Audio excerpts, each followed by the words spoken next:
Después de haber terminado con la amenaza de aquel ser que por sus fechorías lo culparan en aquel pueblo del estado de Huixquilucan, se dirigió lentamente hacia los maizales para internarse en la llanura.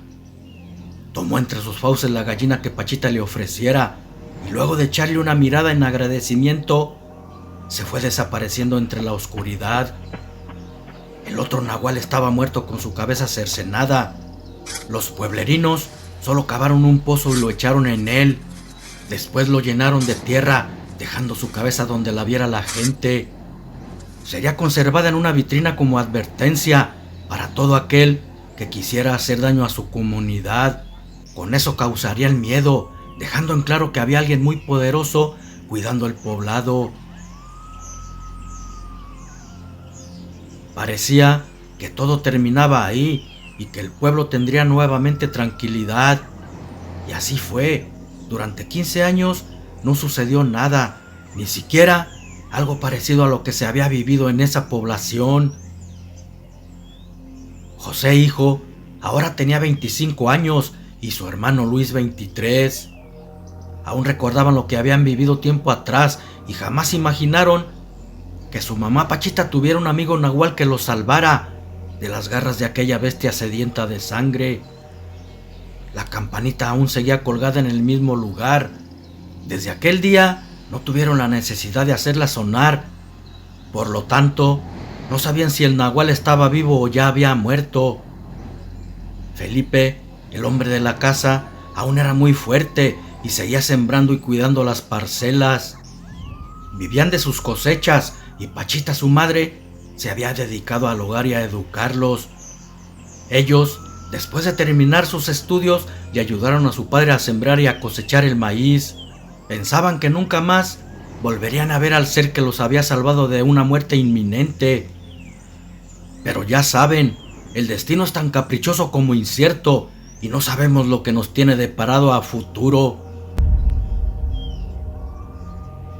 El tiempo siguió su curso y un día Felipe descubrió a un desconocido robándose los elotes de su parcela. El hombre, al ser descubierto, arrojó el costal con los elotes y corrió huyendo por entre las milpas. Felipe, sin sospechar nada, tomó el costal y se los llevó para que los comieran en casa. Esa vez José y Luis no quisieron comer elotes. Por alguna razón extraña, no les apeteció hacerlo. A los días, Pachita y Felipe de repente se empezaron a sentir mal. Una extraña enfermedad había caído sobre ellos. Habían ido con el médico, pero ni la medicina les curaba sus males y estaban adelgazando mucho debido a que todo lo que comían les hacía mal. La situación ya era preocupante para sus hijos.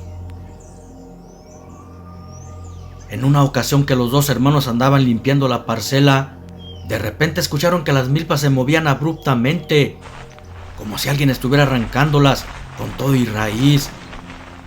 Se veían caer abriendo un surco por quien caminaba entre ellas. Tomaron su machete con mucha fuerza en sus manos, esperando a aquellos que parecían ser ladrones, puesto que su padre ya había timado a uno. Pero de pronto, aquello se detuvo muy cerca de ellos y empezaron a escuchar gruñidos como de algún lobo hambriento. Estaban temblorosos, esperando algún ataque de aquella bestia que estaba oculta entre las milpas. En eso, escucharon la voz rasposa del nahual, amigo de su mamá Pachita, que les decía pausadamente: sé que sus padres están muy enfermos, pero su enfermedad no es buena. Fue causada por brujería en algo que comieron sin darse cuenta. Por eso la medicina no los puede curar. En todo este tiempo que he vivido en las montañas, aprendí muchas cosas y conozco unas hierbas que curan ese mal. Tendré que ir a buscarlas lejos, en medio de aquellas montañas que se alcanzan a ver en el horizonte. Espero llegar a tiempo para poder salvarlos. Al terminar de decir eso, agarró camino y se fue corriendo velozmente con sus 4 extremidades. Los hermanos ahora sabían el origen del mal de sus padres y tenían la esperanza de que se salvaran. Todo dependía del nahual que regresara pronto. Pero, ¿quién les había hecho el mal y por qué? Si sus padres eran muy queridos. Esa pregunta les revoloteaba en su cabeza y no le encontraban respuesta. Sin embargo, más pronto que tarde lo iban a saber, debido a que la calma de ese pueblo estaba por terminar. Cuando llegaron a casa, con tristeza vieron a sus padres convalecientes. Apenas si podían pronunciar palabras. Su madre Pachita, con mucho trabajo, les dijo que se estaban muriendo. José le contestó que habían visto a su amigo el nahual, explicándole a detalle lo que le había dicho. Le dijeron que se había ido a las montañas en busca de una planta que curaría su mal, porque se los ocasionó algo que habían comido, lo que quería decir que alguien les estaba haciendo brujería. Entonces su padre Felipe recordó al desconocido hombre que había descubierto robándose los elotes y que corrió huyendo dejando el costal. Cayó en cuenta que los había dejado a propósito y que de ahí venía el mal que tenían, porque sus hijos estaban sanos, ya que ellos no los habían comido esa vez. Por eso no se enfermaron. Sin embargo, ya tenían una esperanza, la esperanza que su amigo el nahual les había dado. Esa noche, todo el pueblo escuchaba unos aullidos lastimeros y pensaron que el nahual había regresado. Pero por la mañana encontraron al delegado muerto, semidevorado, y la cabeza disecada de aquel nahual malo que conservaban en una vitrina había desaparecido, dejando aquella vitrina hecha añicos. En eso, otro pueblerino llegó alarmado, diciendo que la fosa donde habían enterrado el cadáver del nahual estaba recién abierta y que al parecer la escarbó una bestia enorme, porque lo había hecho con sus propias garras. Sus huellas estaban marcadas por todo el lugar en la tierra y se había llevado los restos de quien estaba enterrado ahí. Todos los presentes sintieron temor. No había duda que otra bestia rondaba en el pueblo. Entonces fueron a casa de Pachita para darle la noticia y a ver qué podían hacer. Sin embargo, ellos no podían hacer nada debido a su enfermedad. Solo les dijeron que atrancaran bien las puertas en la noche, que se armaran con lo que pudieran y que por ningún motivo salieran después de las 8 de la noche. Pachita, al ver las caras de los pueblerinos interrogantes, les dijo que no pensaran que su amigo el nahual había hecho eso. Sus hijos lo habían visto y les comunicó que alguien estaba haciendo brujería en el pueblo. Debido a eso tenían ese mal, pero había ido a las montañas para conseguir unas hierbas curativas. La gente, al escuchar eso, se fueron a sus casas más tranquilos para refugiarse en ellas. Pronto caería la noche y no querían ser cazados por aquel ser desconocido. Esa noche de luna llena se volvieron a escuchar los aullidos, pero esta vez eran de furia. La gente escuchaba a una bestia rondar por entre las calles, emitiendo gruñidos espeluznantes. Pasaban sus filosas garras por entre la madera de las casas, produciendo ruidos macabros. Sin duda iban por otra presa. Mientras en casa de Pachita, con miedo José miraba por la ventana que un descomunal ser entre lobo y humano llevaba arrastrando un cuerpo entre sus fauces.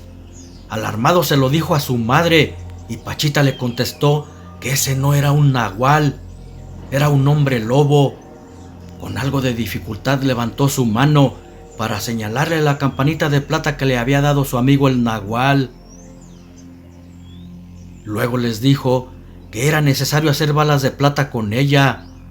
Solo así podrían matar a un hombre lobo. Los hermanos la tomaron y se dispusieron a hacer lo que su madre les decía. Debían estar prevenidos. Fundieron la plata. Durante toda la noche trabajaron en eso, hasta que fabricaron alrededor de 30 balas, hechas con la campana de plata. En la mañana, cuando terminaron, corría la noticia que aquel ente cuadrúpedo se había llevado a otro hombre. Ahora nadie estaba seguro porque lo sacaba de sus propios hogares. Pasaron unos días sin volver a saber nada de ese demonio, y eso intrigaba más a los aldeanos, porque si llegaba y desaparecía de repente, era porque estaba fraguando algo y no debían confiarse. La noche del día siguiente en casa de Pachita, nadie podía dormir. Era por la enfermedad de ellos y otra por lo que estaba sucediendo en el pueblo. De repente el silencio fue roto por unos aullidos, como si una manada de lobos rondara por alrededor de su casa. José y Luis prepararon sus rifles con balas de plata, parapetándose a un lado de la cama de sus padres, quedando de frente a la entrada de su casa. De pronto, oyeron que una bestia saltaba por encima de su techo y otra merodeaba cerca de su puerta, creando un panorama de mucha tensión y terror para ellos, quienes sostenían los rifles en sus manos temblorosas, listos para dispararlos. Luego de unos momentos que parecieron eternos, la puerta salió disparada hecha pedazos por una fuerza descomunal y aparecieron dos imponentes figuras con enormes garras destilando una baba viscosa de entre sus fauces. El impacto de la puerta hizo que los hermanos cayeran al suelo, soltando por la inercia del golpe los rifles de sus manos. No podían creer lo que veían. Era el nahual que su amigo había matado antes, junto con otro ser diferente e incluso más grande que él. Este tenía sus mandíbulas y las garras mucho más grandes. El pelaje le cubría totalmente su cuerpo y estaba parado en sus patas traseras. Aturdidos, Luis y José miraron cómo aquellos seres se abalanzaban hacia ellos, viendo muy de cerca la muerte. Pachita, al ver que sus hijos estaban a punto de morir, solo alcanzó a lanzar un grito con las pocas fuerzas que le quedaban. Pero antes de eso, la ventana del patio también fue hecha pedazos por otro ser que entraba por ella abruptamente. Era su amigo el nahual. Recién iba llegando de las montañas, cayendo sobre aquellos dos entes infernales sin importarle estar en desventaja. La pequeña casa parecía que iba a derrumbarse ante aquella brutal pelea de tres seres que no daban ni pedían cuartel. Sus filosas garras surcaban los aires, incrustándose en sus cuerpos una y otra vez, salpicándose con su propia sangre, hasta que el nahual amigo de Pachita cayó al piso muy mal herido, sintiendo que iba a ser derrotado. No obstante, Luis y José se habían recuperado de la sorpresa y, tomando sus armas, descargaron todas las balas de plata en aquellas bestias furiosas que estaban a punto de dar la estocada final a su amigo, cayendo abatidos por la lluvia candente de plata. El nahual, muy mal herido, trabajosamente pudo levantarse para sacar de entre su morral las hierbas que salvarían la vida de sus padres. Rápido hicieron un té con ellas y le dieron un poco a Pachita para que lo tomara. Cuando quisieron darle también a Felipe, era demasiado tarde. Estaba muerto. No había resistido aquel mal. Luego vieron que aquellos entes poco a poco iban tomando figuras de seres humanos. Sin embargo, ¿cómo era posible que aquel nahual hubiese cobrado vida, si incluso la cabeza no estaba en su cuerpo? Lo que no sabían ellos era que el otro hombre muerto, además de ser hombre lobo y hermano del nahual malo, era un brujo, y con un poderoso hechizo lo había regresado a la vida para poder vengarse de quienes lo habían asesinado, sin imaginar que en su intento encontrarían la muerte, gracias a la campanita que una vez más les había salvado la vida. No solo a ellos, ahora se la había salvado al mismo nahual. Nunca se imaginó que eso sucedería, pero eso fue gracias a que siempre la conservó Pachita. Lo único lamentable era la pérdida de su esposo Felipe, pero la vida es así, unos mueren y otros nacen. 2 días después, le dieron cristiana sepultura a Felipe. Al brujo y al nahual incineraron sus cuerpos, para que no fueran a revivir otra vez. Las gallinas volvieron a cacaraquear nuevamente, sintiendo el ambiente libre de peligro. El nahual amigo de Pachita una vez más les había salvado la vida. Luego que sanaron sus heridas, se fue por la ladera del cerro, perdiéndose entre el monte, no sin antes emitir un pavoroso aullido que se escuchó por todo el valle. Y esta fue la historia de un nahual que por una gallina que le diera el padre de Pachita, siempre estuvo en deuda con ella.